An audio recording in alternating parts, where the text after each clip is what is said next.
Pas toujours facile de tenir ferme quand on traverse des moments difficiles. Et parfois, ce sont comme des vagues qui d'un coup se déversent sur nos vies. Et d'autres fois, c'est plus pernicieux. C'est petit à petit que, face aux situations, des pensées s'installent, des pensées de défaite, des pensées de découragement, petit à petit prennent place dans notre tête. Ce matin, lorsque je me suis réveillé, j'ai passé un temps à prier, et notamment parce que c'est parfois compliqué au travail, avec des défis à relever et des résultats qui ne sont pas toujours au rendez-vous. C'est mon cas dans le cadre de mon travail séculier en parallèle de mon engagement pastoral. Ça peut être ton cas en tant qu'étudiant, en tant que mère, père de famille, par rapport à la situation à la maison. Il y a là comme des attaques, j'allais dire des micro-attaques, mais qui sont là comme au quotidien. Et finalement, ces micro-attaques minent ton moral, comme des micro-agressions qui sont là et qui te sapent un peu chaque jour, parfois sans que nous ne nous en apercevions. Et ce matin, j'ai commencé à prier, et j'ai comme déclaré justement, tourné les regards vers le Seigneur et déclaré sa puissance sur ma situation. Déclarer sa puissance, non pas en disant « Seigneur, tu vas changer les choses à l'extérieur », mais « Seigneur, je déclare que mes pensées sont changées. Je retire là toute pensée négative, toute pensée de défaite et d'échec, je ne le permets pas dans ma vie. » Et j'ai senti une paix me remplir. La réalité, c'est que la situation sur mon lieu de travail n'a pas changé, mais la paix dans mon cœur m'avait envahi. Et je voudrais vous encourager là, à travers ces quelques exhortations, à justement considérer la paix que Dieu veut installer dans votre cœur. Dans Ésaïe chapitre 26, à partir du verset 3, dans la version du Semeur, il nous est dit « À celui qui est ferme dans ses dispositions, tu assures une paix parfaite parce qu'il se confie en toi.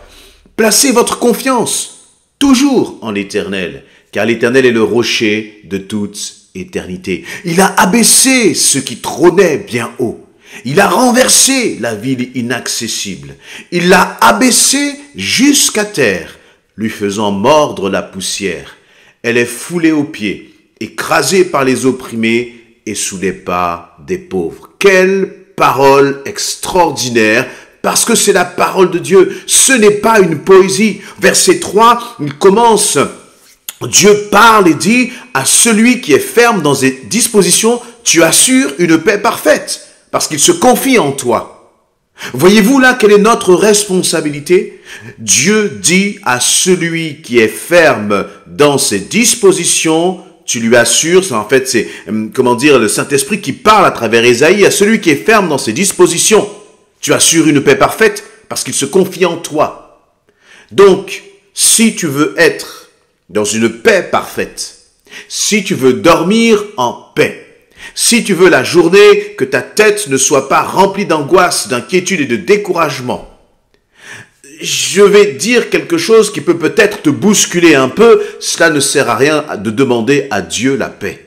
Il t'a déjà donné la paix.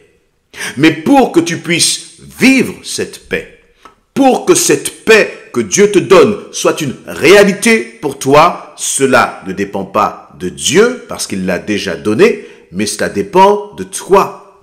Et lorsque je dis que pour que tu sois en paix, cela dépend de toi, cela signifie simplement qu'il dit à celui qui est ferme dans ses dispositions. Qu'est-ce que cela veut dire?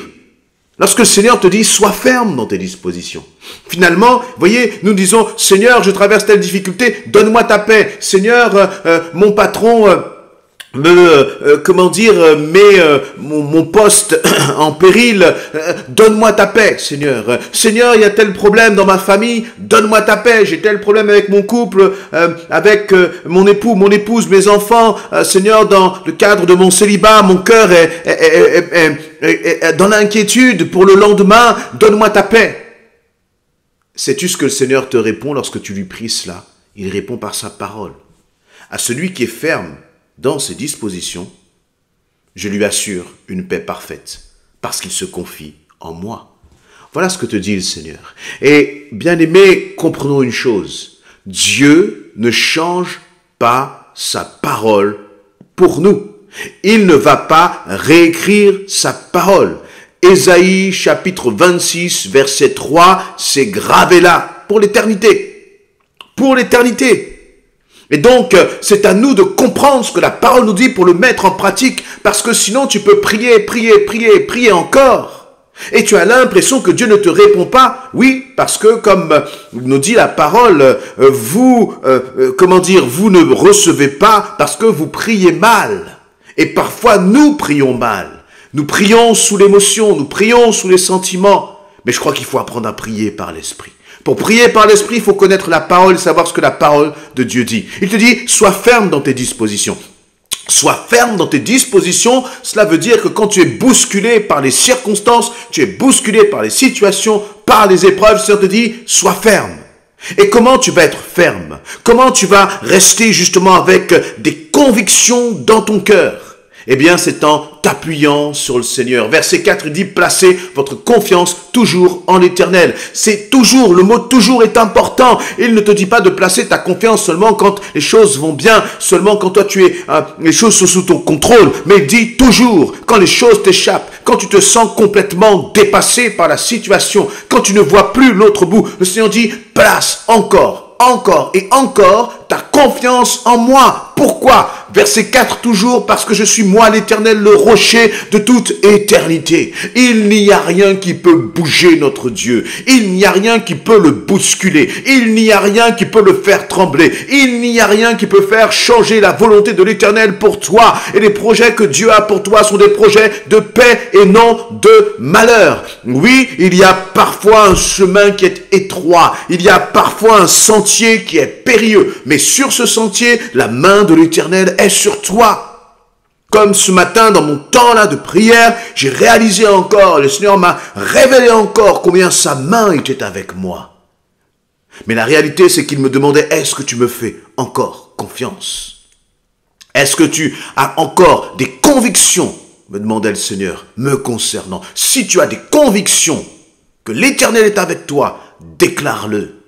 Déclare-le et chasse les pensées de peur, chasse les pensées d'angoisse et d'inquiétude, chasse les pensées de défaite où finalement tu ne le dis pas à haute voix, mais au fond de ton cœur, il y a là cette chose qui te dit, tu commences même à croire qu'il n'y a pas de solution, il n'y a pas de réponse à ton problème.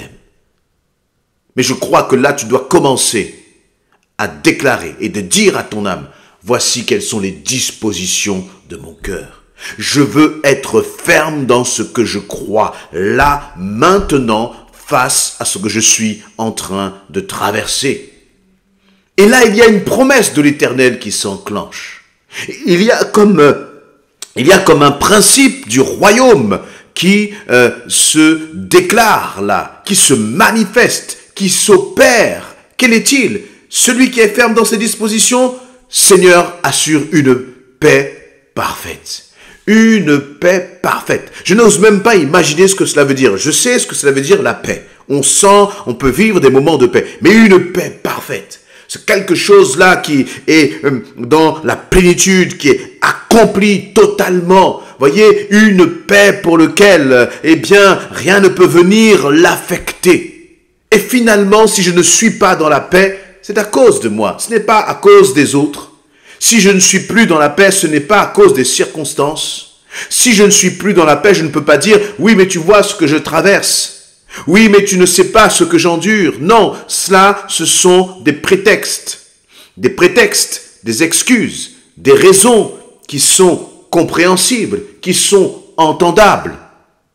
Mais là, lorsque nous parlons des dispositions que nous avons envers notre Dieu. Est-ce que nous sommes fermes dans nos convictions? Et lorsque nous sommes fermes dans nos convictions par rapport au fait que l'Éternel est le rocher de toute éternité, le rocher des siècles, alors les excuses, les prétextes, les raisons qui sont entendables deviennent, elles disparaissent. Elles disparaissent. Et tout se passe ici, finalement. Tout se passe dans les pensées que tu cultives. Et là encore, lorsque je priais ce matin, je sentais que c'était comme des petites racines qui, au fur et à mesure, avaient pris de la place dans mon cœur. Et vous voyez, on a beau être pasteur ou je ne sais quoi d'autre, nous sommes tous vulnérables en fonction des circonstances qui peuvent arriver. Et dans ma vulnérabilité, le Saint-Esprit est venu me chercher. Dans ma vulnérabilité, le Saint-Esprit est venu me relever. Et je crois qu'il peut le faire pour toi. Le Seigneur fait sa part. Il vient comme éclairer les mensonges de l'ennemi. Ces mensonges que petit à petit nous commençons à croire. Ces mensonges que petit à petit nous commençons à écouter. Au point tel que nous regardons les circonstances et parce que les faits disent que les choses ne vont pas, nous commençons à croire que les choses ne vont pas changer, que la situation ne va pas évoluer, mais c'est un mensonge. Alors la question est, et d'ailleurs ce n'est pas tant une question de savoir est-ce que la circonstance va changer ou pas. Ce qui est important, c'est en qui je vais placer ma confiance. Et vous voyez là dans ma situation, finalement, ce qui était important, ce n'est pas tant que la situation change ou pas, ce n'est pas tant que les choses aillent mieux au travail ou pas. Ce qui est important, finalement, c'est est-ce que moi, je vais décider de placer ma confiance en l'Éternel. Et dans ce que tu es en train de traverser, la question que le Seigneur te pose, la question que le Saint-Esprit est en train de poser sur ton cœur, c'est vas-tu me faire confiance? C'est oui ou c'est non? Vas-tu demeurer dans la confiance? Vas-tu rester ferme dans tes dispositions? Et vous voyez, dans cette question de la fermeté, il y a la question de demeurer. Il y a la question de la persévérance. Parce qu'on peut dire, oui Seigneur, on peut faire même une belle déclaration à notre Dieu en disant, je te fais confiance. Mais quand le vent continue de souffler, vas-tu demeurer ferme? Demeurer ferme. Tu peux demeurer ferme en l'Éternel. Pourquoi? Parce qu'il le dit là encore au verset 4, comme je l'ai dit, place ta confiance toujours en lui. Voyez? Et donc, si je place ma confiance en lui, lui me remplit de paix. Si donc je n'ai pas la paix, c'est que je n'ai pas placé ma confiance en l'Éternel. Ou qu'à un moment, dans les circonstances, dans la situation, j'ai laissé comme une faille là dans mon cœur. Et l'ennemi a commencé justement à insuffler ses pensées, insuffler ses mensonges dans cette faille. Là, commence à prier et commence à déclarer que tu fermes cette faille maintenant, que tu n'as plus de crainte, mais que tu places ta confiance en l'Éternel, Et tu vas sentir cette paix te remplir, descendre sur toi. Et je peux vous dire, bien-aimés, que j'ai passé une journée dans la joie parce que j'ai commencé le matin en plaçant ma confiance dans l'Éternel. Et je peux déclarer, il a abaissé ce qui trônait bien haut. Il a renversé la ville inaccessible. Il l'a abaissé jusqu'à terre, lui faisant mordre la poussière. C'est le verset 5. Et je m'arrête là-dessus, mais cette parole qui dit, il a renversé la ville inaccessible. Quelle ville est inaccessible dans ta tête? Quelle situation te semble inaccessible? Laisse-moi te dire que si tu places ta confiance dans l'Éternel, si tu es ferme dans tes convictions, si tu es ferme dans tes dispositions, si tu es ferme dans ta confiance à l'égard de l'Éternel, alors il va renverser la ville qui te semblait inaccessible. Amen.